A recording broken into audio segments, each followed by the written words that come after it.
The broadcast reached every satellite network, seizing feeds from Buenos Aires to Tokyo from the salt marshes.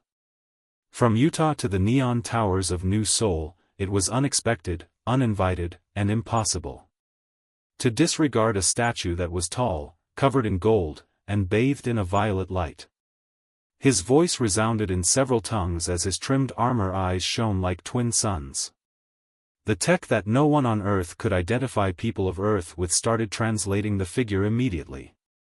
Resistance to the Zorian Empire results in death, and compliance earns you kneeling before them.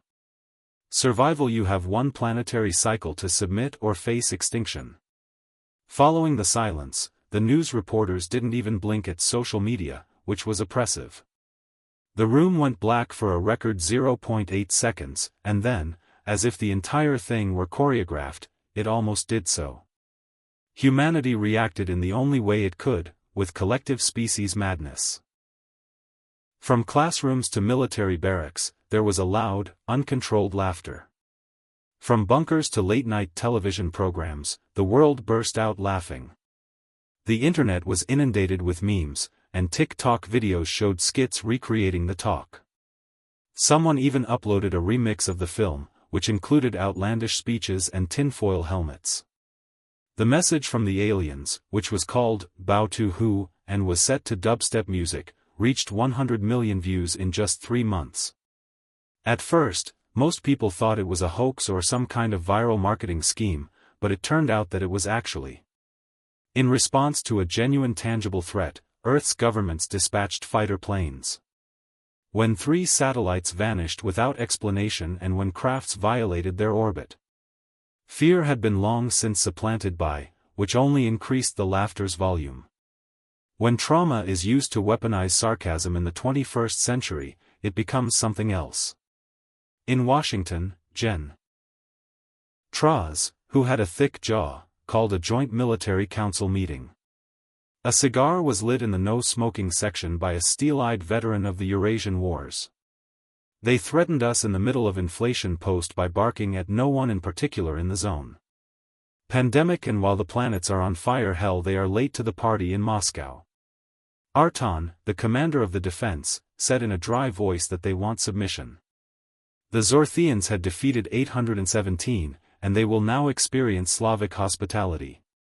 They ruled over star clusters and planetary systems for hundreds of years without experiencing a single major defeat. While they anticipated Earth to fall like the others, pleading for mercy and shaking in submission, they instead intercepted a live broadcast from Earth to 4.6 billion viewers worldwide. The movie showed a man wearing a bathrobe speaking from what appeared to be a dilapidated kitchen while holding a cup of coffee. "So, thanks for the intergalactic," he said as he looked squarely at the camera. "Death threat is extremely frightening, but I haven't even finished paying off my college debt. However, please return when I am more emotionally accessible." The broadcast switched to pre-recorded laughing and a catchy tune. The high was observed from the hovering Vorkal, the Empire's command ship, which was in a low orbit. Zelen, an inquisitor who had previously annihilated a whole moon for disobedience, turned to his second-in-command. Asked, "What is wrong with this species?" in a whisper, giving the order.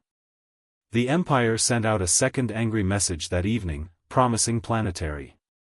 At sunrise, Earth retaliated with a live comedic roast dubbed Alien, which ended in total destruction. Karen desires 4 stand-up comedians who drew a blank hosted Our Planet. Hit hard and went viral in a flash, yet the Zorians still didn't get it. Their scans verified the existence of AI, kinetic satellites, and nuclear armaments. Warfare protocols, yes, but psychologically and behaviorally. They had anticipated surrender, but instead they had brought out the worst evolutionary characteristic of Earth, namely humor, from under. With the precision of 1,000 years ago, the Zorians planned their attack. Military machine: a fleet of 33 attack carriers, each the size of Manhattan. Orbital cannons positioned in alignment above the equator of the planet and calibrated. This display could have been prepared in any other system by priming nanite swarms and heating disintegration beams to their maximum capacity. If anything, it would have resulted in immediate surrender, but Earth did not budge. From Johannesburg to Jacksonville, things got worse as the planet's population staged an impromptu alien invasion. Large screens for seeing parties were set up on the streets, along with popcorn booths. And many people referred to it as Friday night, while others referred to it as the end of the world. The most popular live stream was one with the headline, "Zorthians be tripping." A Texas rancher by the name of Buck, who was shirtless, streamed in less than an hour. With a shotgun across his shoulder and chewing tobacco in front of a rusty pickup, he said, "Let me see. If one of those alien bastards lands here, I have a welcome party waiting for them that they are not prepared for." Even China's Ministry of Defense looped the video more than 10 million times. The Zorians had missed it, but he retweeted it quietly with a laughing emoji. Determine what the unusual characteristics of Earth were that their AI simulations never considered. Humor as a psychological shield for most species in the social coping strategy.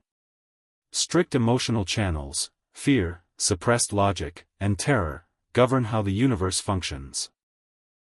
Although compliance increased, they made light of the situation as cities were on fire. In the Vorkal High Inquisitor's orbital war room, death itself was roasted. The most recent intercepted Earth broadcast, which included a bearded man, was watched by Zealand. A man in his 30s broadcasting from what seemed to be his basement bunker, he spoke in flawless galactic standard while maintaining eye contact with the camera.